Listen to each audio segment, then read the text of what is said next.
So you're a PT or PTA grad who's feeling the spark of something more. Maybe you dream of building your own business, one that's constructed around your vision, one that empowers you to make a real difference on your terms. This feeling, it's the entrepreneurial itch, and you're not alone. Countless PTs and PTAs are taking the leap to entrepreneurship, crafting careers that are as unique as they are. Welcome to the Innovate and Rehabilitate, the Entrepreneurial PT Podcast. In each episode, we'll dive deep into the world of PTpreneurship with inspiring physical therapists and physical therapist assistants just like you who are crushing it on their terms. We'll uncover their secrets, their struggles, and the incredible impact they're making. From building your PT boss dreams to navigating the business side of things, we'll equip you with the knowledge and inspiration to turn your vision into reality. So, whether you're just curious about starting your own business or you're already out there making your dreams a reality, this podcast is for you. Get ready to unleash your inner entrepreneur. Let's do this. My name is Scott Giles, and I'm the founder of Score Builders and your host for today's podcast. I want to extend a special welcome to today's guest, Jonathan Adams. Jonathan is the CEO and co-founder of TheraXPro and a full-time outpatient physical therapist at the Cantrell Center in Georgia. His diverse career began with a tenure in the United States Air Force, where he enlisted in 2004. He was selected for officer training school and accepted into the undergraduate pilot training. Jonathan's Air Force career culminated in piloting the J-Stars and MQ-9 Reaper aircraft. Following his military service, he transitioned briefly into a role as a program manager for a tech company. Driven by a passion for helping others, he later pursued a doctorate in physical therapy at Thomas Jefferson University in Philadelphia. Soon after beginning the physical therapy program, Jonathan and his classmate, Jeff Sass, identified that language barriers were negatively impacting their effectiveness when treating patients at a pro bono clinic. This single observation was a spark that inspired the creation of TheraXPro. Jonathan, welcome to the podcast. Thanks, Scott. I appreciate it. Absolutely. And let me begin by thanking you for your service to our country. It's truly amazing. So thank you. Now, look, you have a fantastic story to tell today, and I'm not trying to inflate your ego here, but you are a great storyteller. So I want to jump right into the good stuff. So your path to physical therapy, in my opinion, was very different than the typical student. In other words, entering the military, deciding to fly jets, briefly jumping into the corporate world, and then as very much a non-traditional student, decided to pursue a degree in physical therapy, which is no small undertaking. Yeah. So tell me about this evolution. How did this come to be? Well, first, I think I just get bored easy, right? That's probably how a lot of it starts. Because even before I was in the military, I didn't know that was my plan. You know, I was selling timeshares. So anyway, yeah, long story short, I joined the military, enlisted. I, decide, hey, I want to make more out of my career. So a lot of this happened by just constantly pursuing things and preparing myself for something that I didn't know what was going to happen. So it worked the same way that, I started enlisted, and then I thought, hey, there's an opportunity to make more money, do some cool things. I just kept applying, and then all of a sudden I ended up, in pilot school. And went through that. And then, I transitioned out of the military 2017, and I was like, hey, let's see who wants a old military guy. And so I just, again, went to some different job careers and things like that. And turns out in my home state of Pennsylvania, there was someone looking for a program manager role. And I was like, sure, let me give that a try. In the meantime, though, I had earned my master's in health science. And because I was just always interested in I did personal training on the side while I was in the military. And so it was kind of always a passion of mine, regardless of whether I was flying or whatever. And so, quite frankly, I was sitting there in a cubicle, and it was like breaking up with an old girlfriend. It's not you, it's me. I was bored out of my mind, fidgeting, burning holes in the rug, walking back and forth. My fellow employees are looking at me like, what's wrong with you? And I was like, I got to move.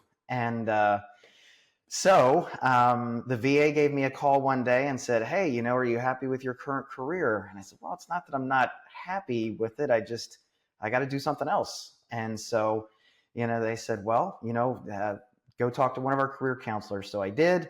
They ended up approving me for just about anything I wanted to do school-wise. I chose physical therapy because it was just something I thought that I would enjoy. And I guess the rest is kind of history.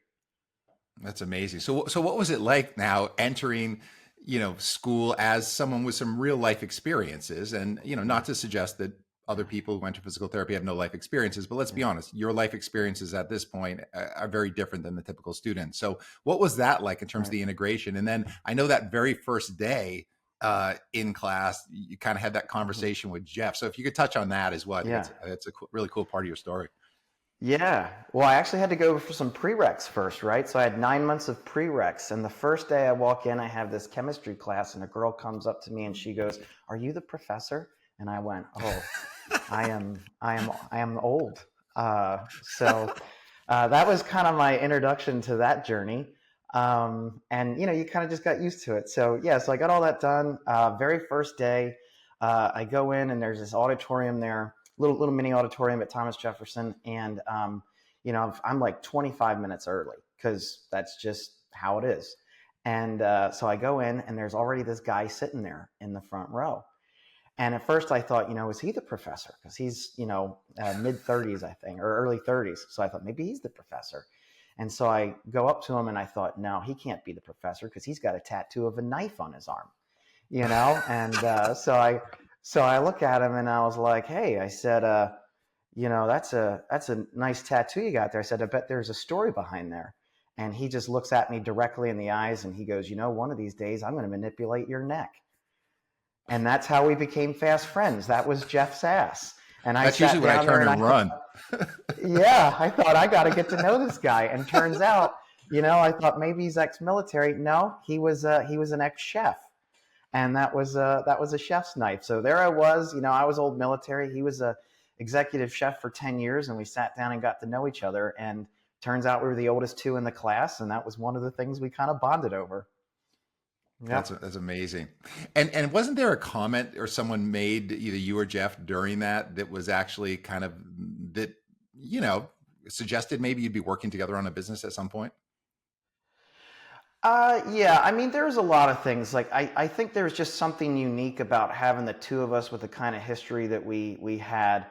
We had a lot of our classmates say, say things like, "What are you guys doing here? You should be running your an own business," or, just little things like that. And it's interesting Okay. because, like, I'm a big Dave Ramsey fan, and one of the things he says when you're Sure. searching for your career is just pay attention to what everyone else is telling you, whether you believe it or not, and then kind of start picking up on those cues. And I just started thinking, like, yeah, why aren't we doing something like that?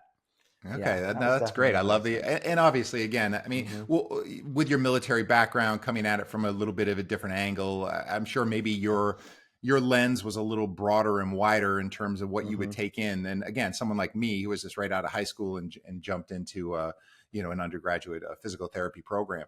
All right, so then you're in class, you start to get into clinical work, and you identify a problem. Talk about that. Yeah, we were at a pro bono clinic in Philadelphia, and the vast majority of the population we were treating there was Spanish. And none of us spoke Spanish. And so, without getting into too much detail, what was happening is we were having to call on a telephone. So we were having to pick up a physical telephone, right? Call, obviously, a physical telephone. And we were supposed to call this translator. This translator, then we had to connect to our patient on the other side. And so I was speaking in what I would want the patient to do. They were trying to translate it and then tell the patient, literally in front of me. And this translator, they weren't a physical therapist. They weren't even medical related. They were just trying to translate. So you can imagine trying to get your patient to do the most basic of moves as you're having this, two-step translation process. And I just remember going, what are we doing right now? Aren't there any better tools?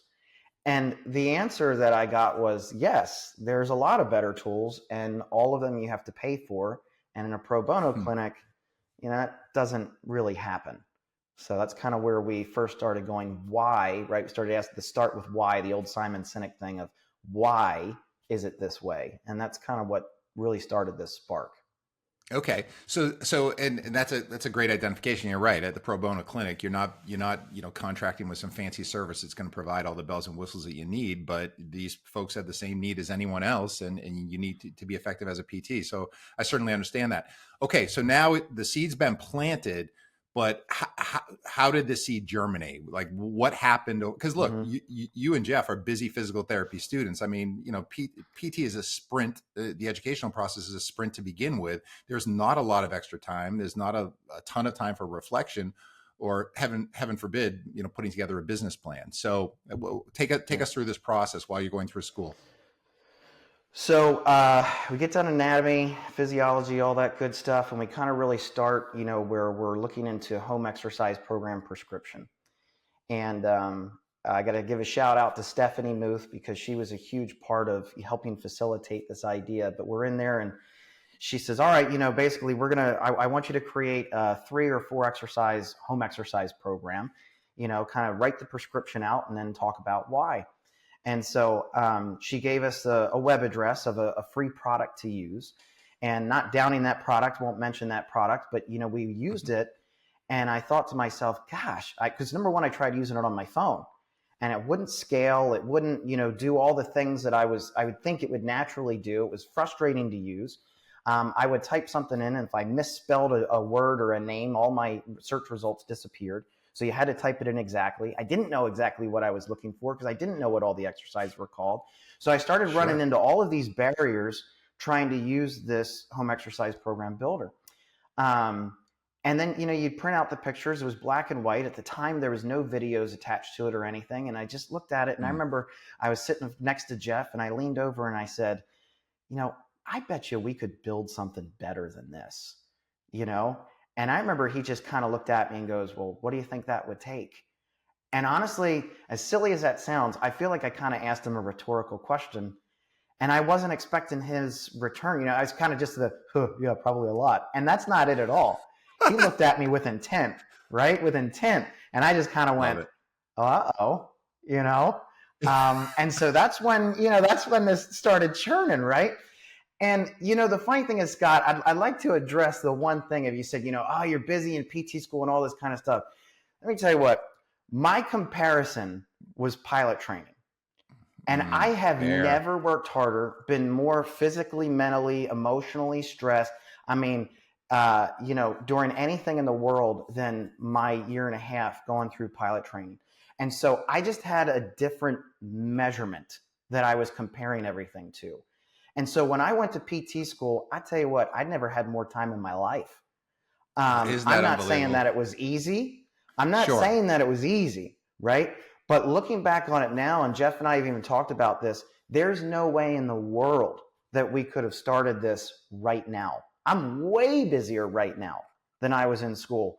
And I can't tell you how many people said, why are you trying to do this now? You're in school. You got to focus on school. You got to focus on that. Let me tell you, that's when all the new ideas are there, right? That's when all the very basic components are being built in your mind, and you go, why do I do a test this way? Why is the exercise this way, right? Like all of these basic things before you get all of that dogmatic mindset of, well, this is just the way we do it.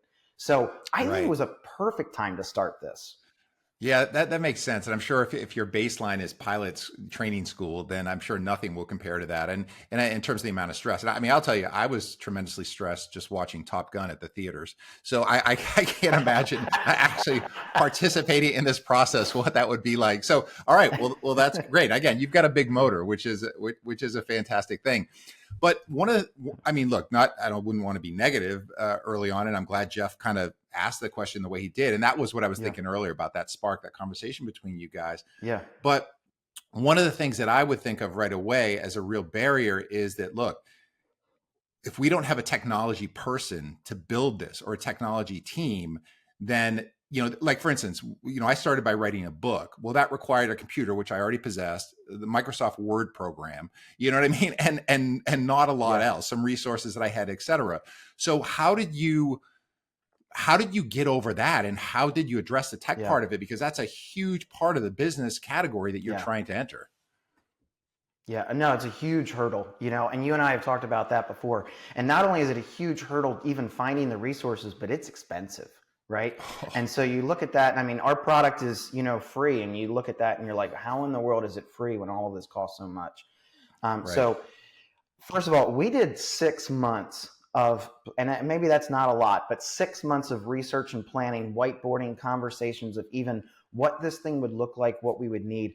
We had to find out what we didn't know, and that's challenging, right? So we had to, mentally go through some of these exercises of, if I want to create a video, what do I have to know, or who do I have to know? If I want to put this on a web page, if I want to put it on an app, right? And there's all these different decisions that you start to have to make. And we didn't know the answers to a lot of these. Is it better to have an app? Is it better to have a web page? Is it better to have a web app? I didn't even know there was such a thing as a web app at the time, but apparently there is, and that's what we use now. So we had to learn all of this, and it started with asking people in those fields. So I've just been blessed that I've worked with a ton of diverse background people. One of my good friends, his name's Derek, and he's on our team right now. He kind of works as our business manager. His background is electrical engineering, very analytical mind. And, he initially, we thought, was going to be one of our developers. Turned out that was not the case. And, I don't need to tell that whole story, but basically we started finding people's strengths. We've gone through multiple people in and out, that kind of thought that they could do what we were asking, and then come to find out it was either a vision difference, a personality difference, or a whatever. And so we went through the process until my brother, just happens to be a developer for a very large international company. And I was doing some plumbing work for him. And I love this guy, and he's very eccentric, right? And so he knows how to obviously build amazing things in the digital world, but he didn't know that, there was a cleaner and then a glue before you put pipes together so that they seal and are waterproof. We all have strengths. So that's right. So, he would call and ask me, and I would take my tools over there, and I would do all this work for him, right? And I kept just dropping in his ear like, hey, sure would be nice to have some experience on the team. Hey, looking to try and get these videos up that people could use them and play them and and all this. And so anyway, there was a situation where one of his daughter was in the hospital, and we were actually taking care of his son. And that was kind of, neither here nor there, but we were just, doing family stuff. And we got halfway through it, and he just said to me, he goes, hey, what do you think if I helped build your website? And I tried not to jump out of my skin. Yeah, that's a hard one to have a poker face. Right. What would that look like? Because I look at a person in his position, making very good living, and I thought, I can't afford you, So anyway, we took just all the information that we had, all the ideas that we had, we gave it to this guy, and he basically just took another couple months and put this whole thing together digitally as far as through a thought process, and then laid out the roadmap for us and said, what do you want to do? What is the end goal? And what are the outliers? And that was the biggest thing. He said, in your wildest dreams, what would this look like? And that's where we started. And so, our team today is made predominantly of 5 people. We have 2 developers. One of them's him. We have someone who works as our business manager, organizer. He keeps all of us sane. And quite frankly, he works as a translator. He does and what I mean by that is he translates from the developer language to my operator creator language, which anybody who's worked in this space recognizes what a challenge that can be. For me to talk about what I want to use, feel, touch, experience, and translate it into what you have to type into a computer to make it happen. That is a critical skill set. And then Jeff, of course, we call him our chief content banana. But really what that means is he's our chief content officer, and he is just amazing at it. I mean, the amount of content that guy can produce in a day, most people probably can't produce in 2 weeks. So it's amazing.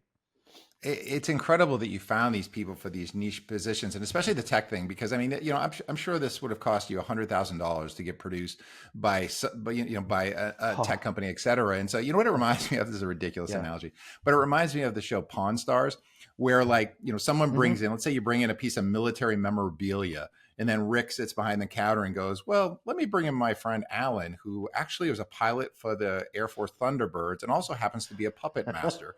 And Yes. what are you talking about? Like, is this person real? Like, how do you find people who want to do this major tech project on the side? I mean, I guess it was good that it was Yeah. family, but either way, you Yeah. filled some other unique roles. So, okay. So give me the pitch. Like let's talk about the product. What was your kind of baseline product initially, and then what does it emerge to today? So give the audience a sense of what your product actually does clinically. Yeah. So, our tagline is free clinical tools simplified. And it's, really about the clinical tools. So a lot of times when people look at, our product or any product in this space, we had to recognize what was there first. And the barrier to entry was a simple home exercise program. So that's where we started, right? We had to take a look at this and say, we can't do anything else until we produce a premium experience on a home exercise program. So, we sent out surveys, talked to literally hundreds and hundreds of people, and we got this list and said, hey, what home exercises do you use? And, the challenging part is there is literally an infinite amount of possibilities of exercises. You will never get all of them, right? And so you look and you say, wow, this is an impossible task. You just kind of have to look and find out what people use. And so we found that over 90% of the time, and everyone that we've surveyed, hundreds and hundreds and hundreds of people, it was about 103 of those exercises were used 90% or greater of the time. And so that's what we did, right? We said, all right, 103 exercises, that's what we're starting with. And, to your point of all the different things, Jeff and I had to figure out how to set up a camera, what background color to use, how to edit. After Effects, by the way, is a beast. Okay. We watched a lot of YouTube, to start figuring all this stuff out. And we made a lot of mistakes. But so anyway, we produced 103 videos. And by that point, we had, I'll call it a development shell, of a web app. It was not pretty. It was not user-friendly. But we created the videos. We uploaded to them. And then what we did is we went through what's called alpha testing. And alpha testing was we got a bunch of students, we got a bunch of clinicians, and we even got just some, literally our moms and dads. And we had them sit down and we would give them instructions like, I want you to add 3 home exercises to a program. And then we would turn our mic off and we would watch them be confused. We would watch where their eyes would go, where their mouths would move, right? Their facial expressions. And we started just capturing all of this data. And so when we said, I want you to create a home exercise program, we found that their eyes went to the top left. So, well, that's where that button should live then, right? And whenever they were looking for, after they would add something, we would see that their eyes would scoot to the right. So whatever they expected on the left, after they clicked it, they were expecting it to pop up towards the right. So we started, just capturing all of these human elements. And that's how we started designing the physical piece to it. And then we took all of those lessons we learned from the home exercise program creation. We said, all right, what do we want to build next? So fast forward, the major components of our clinical tool set right now are we have a home exercise program creator, we have an education piece, we have where you can issue equipment, which is in its infancy state. And then we also have just some actual clinical tools in there. So whether it's BMI calculators, all this different kinds of stuff, or 1 rep max, right? How often have you been like, when you're there, okay, I want to be able to max this person out. What's their 1 rep max? They can do 5 reps of this. And you got to go Google this calculator, find the one you want, and all this kind of stuff. So, now, the idea is everything that you need, whether it's a student or clinician, is in the palm of your hand or on your laptop that you're using in front of you. And everything's mobile friendly and it's all free. So the idea is, when people first started searching the internet, they would say, well, let me go search, I don't know, hammers and nails, right? And now they say, I'm going to Google it. And so where did that shift happen, right? That paradigm shift happened when people realized that the product that they needed drove the results that they want. And so that's why we didn't say TheraXPro, home exercise program creator, right? Because that's not it. It's a whole clinical tool set. And eventually, and not right now, but you're going to see in this marketplace that the average consumer, the average user is going to expect more out of their software. Just like how AI is coming in right now, right? Siri's not enough. And so it needs to be hooked up to artificial intelligence, right? More capabilities, that people want more out of it. They expect more just to be there.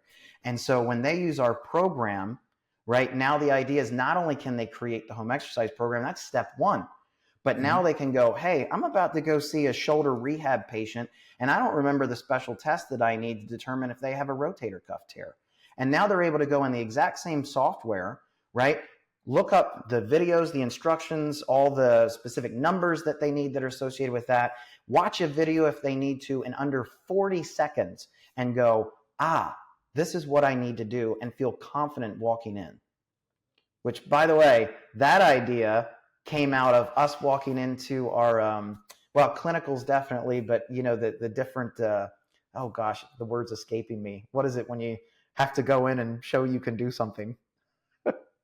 Like a competency or check off practical. Yeah, like a practical. Yeah, you got to do a practical, and they say, all right, you can either draw a shoulder or a knee, and you have to be able to differentially diagnose what's going on. And so, everybody's in a panic. We're all standing outside the door wondering what's behind the door, right? And you go, oh my gosh, I can't remember to do a certain thing on a shoulder. So you would see people, 25-year-old, grown people panicking on their phone, looking at YouTube, and you go, oh my gosh, this is and you go, this is a 40-minute video, right? A 40-minute video trying to tell me how to do the Hawkins-Kennedy test. And you're like, I just want to know how to do it, right? And so that's how we approached it. We didn't approach like, this is all the data behind it. We just said, look, 30, 40 seconds, this is how you do it, right? And so we just cut all that other stuff out. And that's what's there. It's just what you need at that specific time. If you want to go study it, fine. Really that's nice. On you. Yeah. You can always dig deeper. And isn't there also, Jeff, don't you guys, sorry, Jonathan, don't you also have an equipment piece now where that if I'm a therapist and maybe I want a patient's like, well, what kind of roller should I get? Well, maybe you ought to consider this. Talk to me about that piece as well, because I thought that was pretty nice. Sure. Yeah. So that piece is very much evolving right now. So we initially started, and we actually added a separate product, and we called it PT Recommends. And so there's a ptrecommends.com that people can go to. And it's the products that we looked as physical therapists and got other physical therapists, occupational therapists. We have pelvic floor therapists.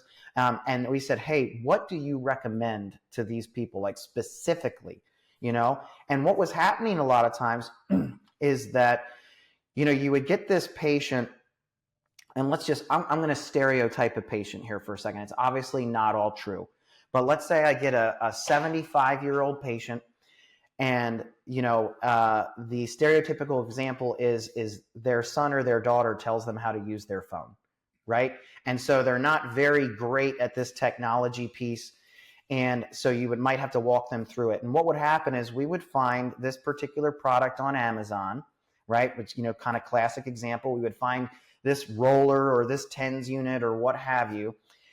And then we would have to find a way for them to access that. So what most people end up doing, especially in the outpatient world, is they print the front page off of the Amazon page, right? Because they don't have the capability to text it, email it, all this kind of stuff from their work computer. So we're literally giving this individual that has trouble checking their messages on their phone, and we're saying, I want you to take this piece of paper home that has 1,000 things of information. By the way, when Amazon prints out their front page, it all screws up. So you got words everywhere. And I want you to find this product on a web page that you have never gone to yourself, has billions of products, and order the right thing in the right size. Good luck. Right? Yeah, or with a URL that happens to be 120 characters long. Right. Oh my gosh, yes. And they just look at you like, what? I'm never going to buy this. Yeah, it's not happening.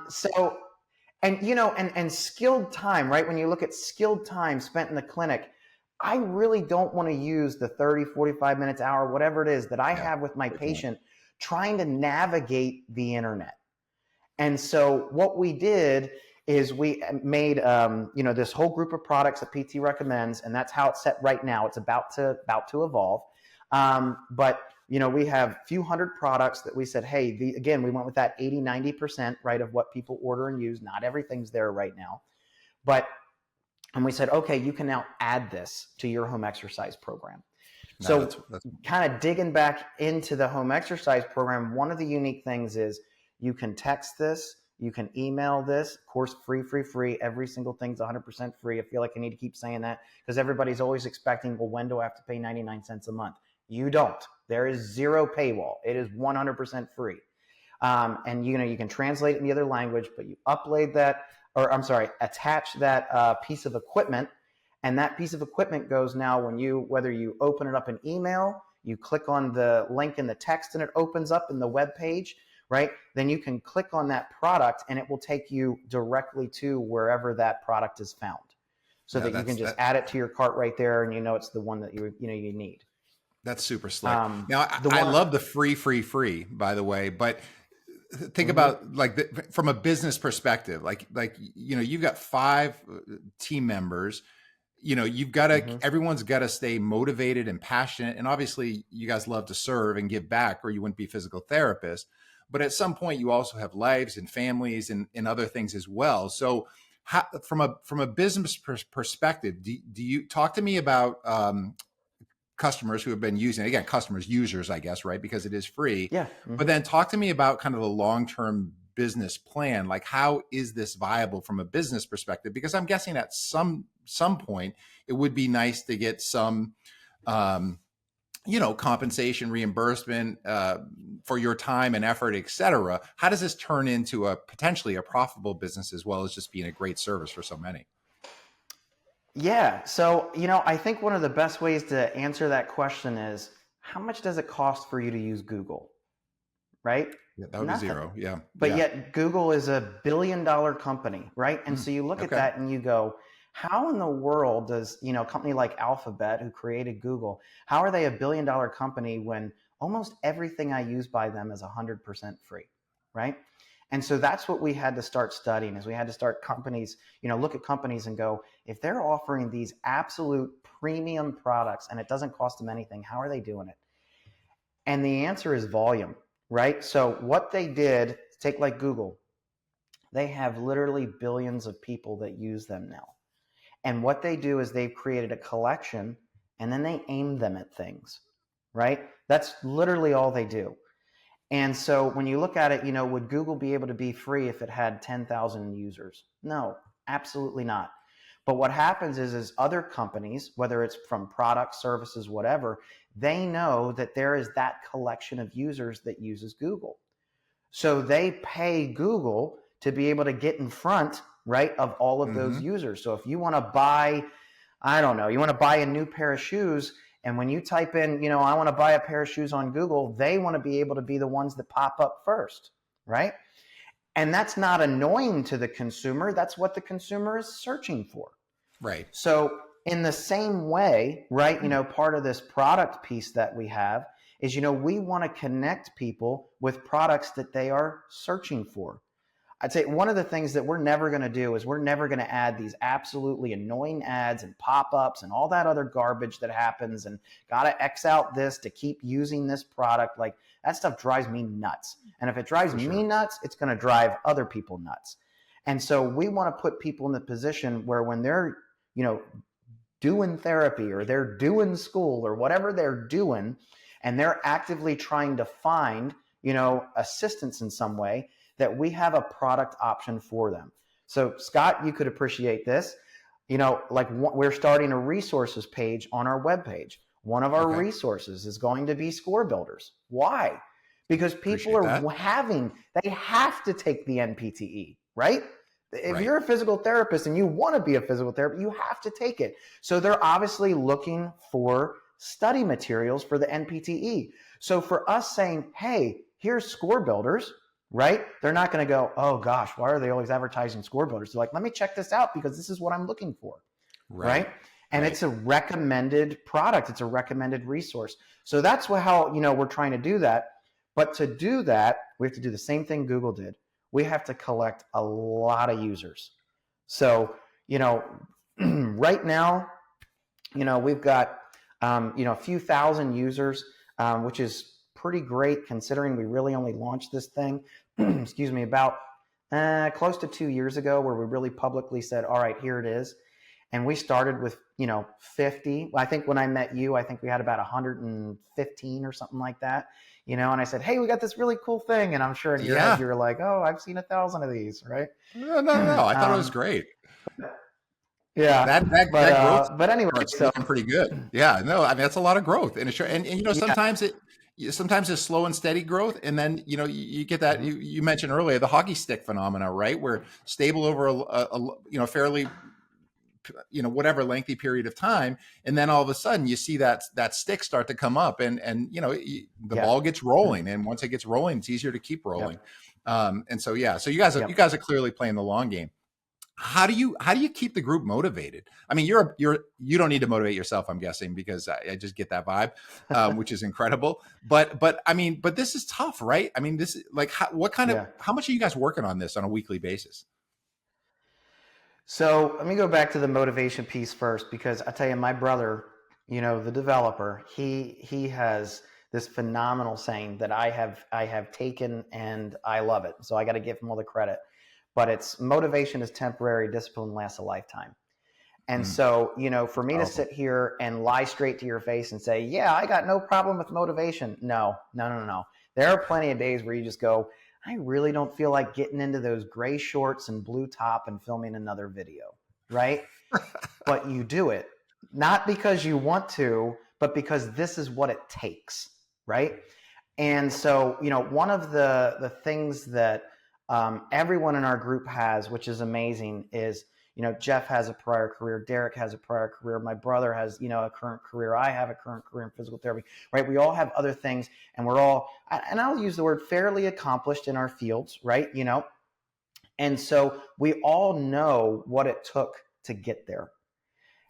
And so we all had a very good understanding of, this is not a flyby thing that we're trying to do. Right? Mm-hmm. So it's not about keeping each other motivated. It's about holding to discipline. So I have this other good quote that I love, and it's not, you never rise to the level of your goals, you fall to the level of your systems. And so the biggest thing is you have to make sure that you have the right systems, because your motivation is going to peter out and you're going to fall. And when you fall, you better have something that you land on that still produces. And so all of us have, done that from time to time. Some of us are there now, right? Where we have fallen to the level of our systems. Mm-hmm. And so we just say, hey, this is what we can contribute every week or every month or whatever. And that's what we do, right? So I don't know. I hope that answers your question, but it does. Keep doing it because we agreed that we're going to do it. I sense a lot of the military background being very advantageous to kind of the structure, or even when you're getting into kind of the user interface research that you guys are doing. Everything, like, you guys are very analytical and you have a process for these things. And I guess it does relate back to these systems, which is why, I mean, again, this is an aggressive undertaking that you guys jumped into. And to think that you actually have a functioning site at this point in time with thousands of users. And again, even since we've known each other, we've seen these different pillars emerge, whether it be, the special test piece, the equipment piece. I mean, things are continuing to emerge. And, clearly, again, you also, I think, went into this for the right reasons. No one expected that you're going to be doing this for a year and you're going to get bought by someone in Silicon Valley, and all of a sudden, you're just going to, retire and be millionaires. That wasn't the goal at all. The goal was to provide a better user experience. No. And you've really stuck to the principle of this being free, which I also love. As far as that goes. So yeah, I love the structure. I love how committed that many individuals are, because it's tough, right? I mean, you have to define roles and you do have to have accountability. And if people aren't pulling their weight, or there are certain people that are holding back the business, I mean, it can become a real source of contention, and it's destroyed many businesses before they've gotten off the ground. So anyways, I like the Scott, transparency. We had to lay down a lot of initial, I'll call it ground rules, between ourselves. And, I think that one of the biggest things that I see break up businesses, and you can see this, in businesses, you can see it in churches, you can see it in relationships. It's the little things, right? So like, someone will say something, the other person's feelings will get hurt. That person that said it never knew. The person that's feelings hurt, they sit there and they just fester over it. And then before you know it, you got this problem on this, down the road, and you go, where did this come from? right? Yeah. And so one of the things that we do is we have to be okay with really challenging each other. And I mean really challenging each other. You know, you got to be able to look at an idea and you got to say, this is not going to work, man. And here's the 20 reasons why. You know, and that other person that spent, you know, the last week or last month cultivating that idea and it's their little baby and they think it's beautiful, you might find out the baby's ugly. And you got to be okay with that, right? You got to be okay with that. And you got to go, yeah, you know what? I didn't think about it, but this is not a great idea. So, you know, and just because it's not a great idea, doesn't mean it can't be a great idea. Sure. So, you know, then comes in the constructive criticism piece. So, you know, you have got to surround yourself with people that can absolutely, sometimes harshly, constructively criticize your thoughts, right? So that you can put that iron through the fire and it comes out a sharp sword, right? And, you know, it's one of two things. It either comes out a sharp sword or it burns and stays in the fire into a pile of mush. And if it burns and stays in the fire and pile of mush, it wasn't a good idea to begin with. It didn't pass the test and it shouldn't be there, right? We have 3 rules for any idea that comes to the table. It's got to be clean, it's got to be simple, right? And it has to be stable. Clean, simple, stable. Those are our 3 principles to any idea that gets presented. And already, if it doesn't meet one of those principles, why are we talking about it? So, you know, just some of those real basics that we have had to establish. And please don't think I'm saying it's easy. It is not easy. No, of course. You know, Jonathan, are you available for life coaching? I think you could do some positive things for my situation presently. I don't know if that's a possibility, but just thought of that. That randomly came into my head.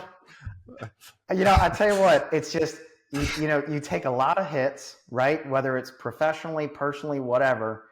And one of the things that I've done, I'm a big reader, and I say I'm a big reader, I'm a big listener. I'd listen to a lot of audiobooks on a lot of walks. And, you know, you just have a choice, right? You either overcome and figure out how to manage those things, because there's no such thing as getting through to the other side, right? It's like trauma. You know, you're never going to just pierce through and act like it never happened, right? What you instead have to learn is, how do I manage this? And it's the same with business when you make mistakes, right? It doesn't just go away. You know, feelings, once they're hurt, you have to address that. And that wound is always there. But are we going to learn from it and be better from it? Or are we going to be like, oh, you hurt me, right?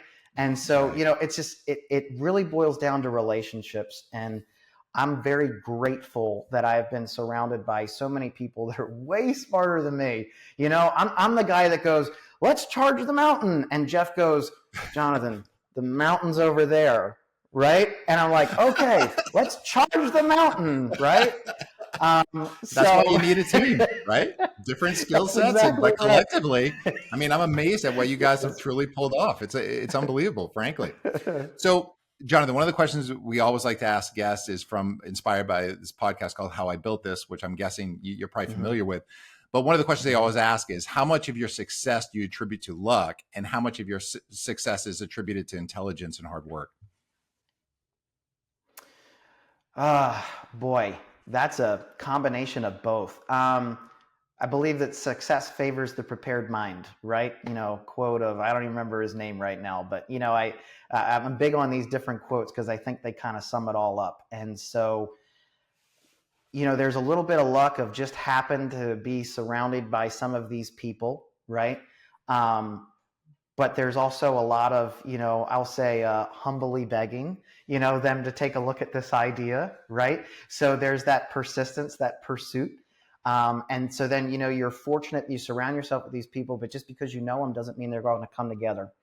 And so maybe 50% luck, right? You know, of just happening to be surrounded by some of these individuals.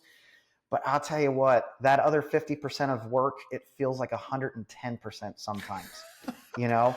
And, you know, you just keep going, you keep going. I mean, like this podcast right here, right? You know, I felt lucky that you reached out to me and said, hey, would you mind being a guest?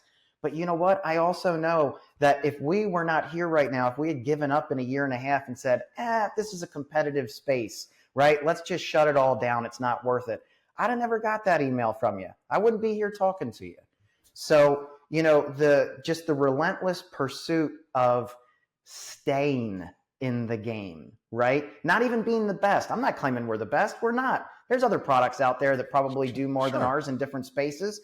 Good luck finding it for free, right? For now. For now. Yeah. You're on your way. You're on your way. Good good luck finding Rome someone wasn't that'll built in a answer your day. email on it. Yeah. So anyway, there's all those little things, but I guess it's 50-50. But like I say, that other 50%, it can feel a lot more at times. I like that part of it.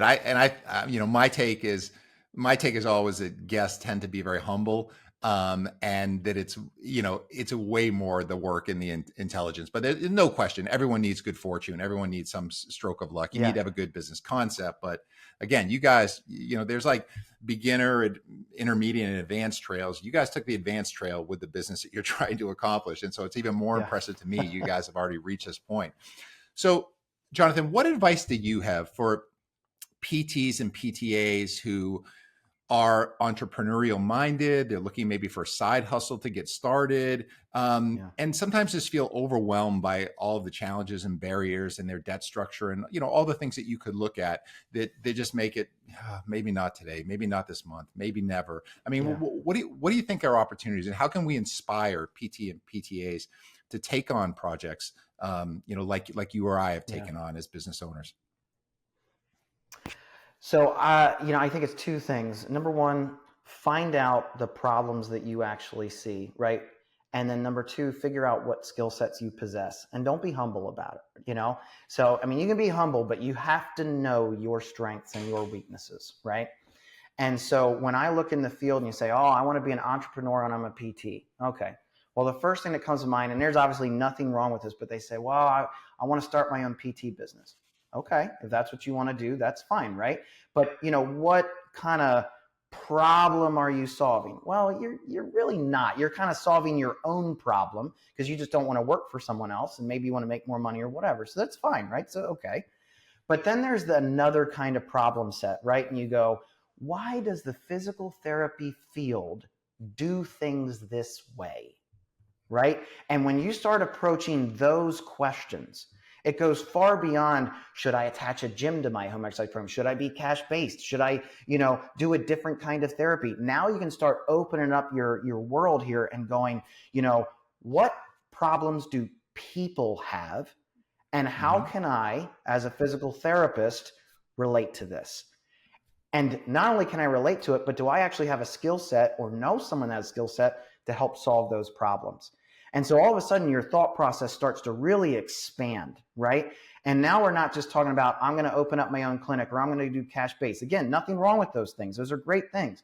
Sure. But now we're talking about completely revolutionary ideas, right? That kind of come to mind, like crazy ideas, like I'm going to go into a highly competitive, well-established space and create a free product with all of the features that everybody else makes you pay for. Why would you do that? Right? And you know what the reason is? Because you should do it, right? If you possess the time, the skills, the money, the effort, the people, whatever the answers are, if you can do that and, go one step short of make the world a better place, why not? Right? So good. Why is Elon Musk, launching rockets into space? Because he can, right? And you know what? That guy, he puts his pants on, his socks on, just like I do. He gets tired at night, and he probably every once in a while goes, I just want a bowl of Cheerios. And so do I, So I think I'm going to take this last part and then listen to it like once a month just to get fired up. Oh man, it's so good. Jonathan, I've really enjoyed this. I mean, I don't know. You get me fired up. I think you're going to get a lot of the listeners fired up. And I really admire what you and your team have put together. And I'm excited to see where this next chapter takes you folks. I mean, it's one of my favorite parts about doing this, or even before we thought of the idea of the podcast, is just connecting with people that I've come across, during, my very long journey, through physical therapy, and just seeing how people have evolved their careers, their businesses, whatever it may be. And I'm just so excited about anyone who takes that leap and puts in the time, the effort, and has the creativity in order to even envision it in the first place. And you're a prime example of that. So thank you sincerely for joining us today. I appreciate it. Thank you. This was fantastic. And I enjoyed it. And thanks to our listeners out there. We'll look forward to getting another podcast out to you soon, and have a great day. And there you have it, another dose of PT-preneurial inspiration to fuel your journey. Check out more inspiring stories from PTs and PTAs out there making waves. by listening and subscribing to our podcasts on your favorite streaming platforms. And don't forget to rate and review this podcast. Thanks for listening.